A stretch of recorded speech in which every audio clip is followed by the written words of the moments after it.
जितना प्रेम एक जार से उतना हरि से प्यार, फिर तो तेरा हो गया भव से बेड़ा पार।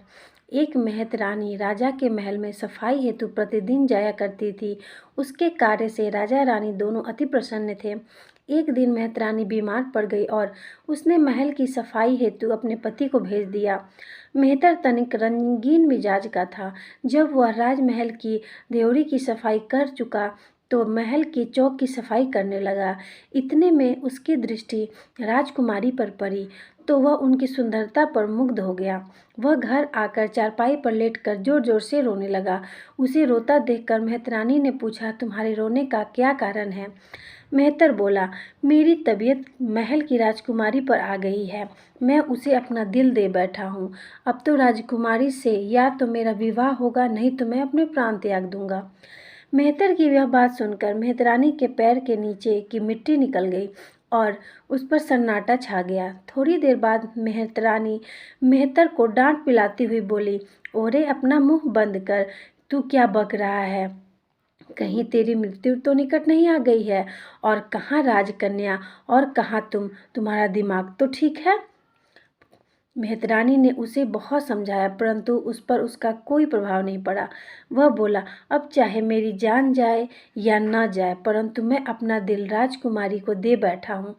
जब तक उसका हमारा मिलन नहीं होगा तब तक मैं अन्न जल ग्रहण नहीं करूँगा।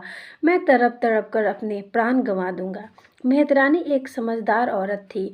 वह फौरन राजमहल गई और बांदी द्वारा राजकन्या के पास सूचना भिजवाई कि एक बहुत ही आवश्यक कार्य के लिए मैं तुमसे मिलना चाहती हूँ। बांदी ने राजकुमारी को सूचित कर दिया। राजकुमारी ने आकर मेहतरानी से पूछा, क्या बात है? तुम इतना क्यों घबरा रही हो? तुम्हारे ऊपर ऐसा कौन सा संकट आन पड़ा है जो तुम इस समय मेरे पास आई हो? मेहतरानी ने हाथ जोड़कर सारी बात बता दी। राजकुमारी रूपवान होने के साथ साथ ज्ञानवान भी थी।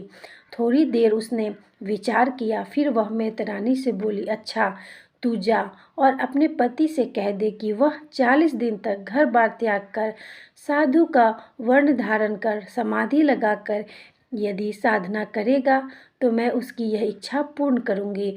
अगर वह मेरी बात मानेगा तो मैं उसे प्राप्त हो जाऊंगी। मेहतरानी घर आई और मेहतर को राजकुमारी से हुई सब बातें बता दी। इतना सुनते ही मेहतर घर छोड़कर नगर से 2 मील दूर एक बगीचे में शरीर पर भस्म लगाकर समाधि में बैठ गया। इस प्रकार 20-25 दिन व्यतीत होने पर उसकी प्रसिद्धि सारे नगर में फैल गई। नगर के नर नारी उसे देखने के लिए आने लगे। अब तो नकली साधु बाबा के पास पूजापे का ढेर लगने लगा।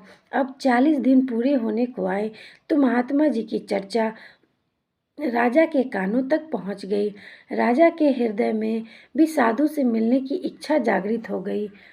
अपनी इच्छा पूर्ति हेतु राजा अपनी पत्नी और राजकुमारी तथा अपने परिवार के साथ रथ में बैठकर महात्मा जी के दर्शनों को चल पड़ा। बाग में पहुंचकर राजा ने देखा कि हजारों नर नारियों ने उन महात्मा जी को चारों ओर से घेर रखा है।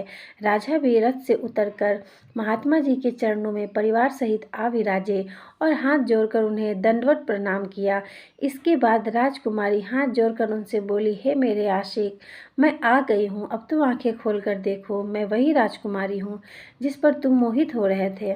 नकली साधु बाबा के कानों में जब ये शब्द पड़े तो उसने अपने नेत्र खोलकर देखा कि नगर के राजा रानी राजकुमारी समस्त राज परिवार तथा नगरवासी उनके चरणों में बैठे हैं।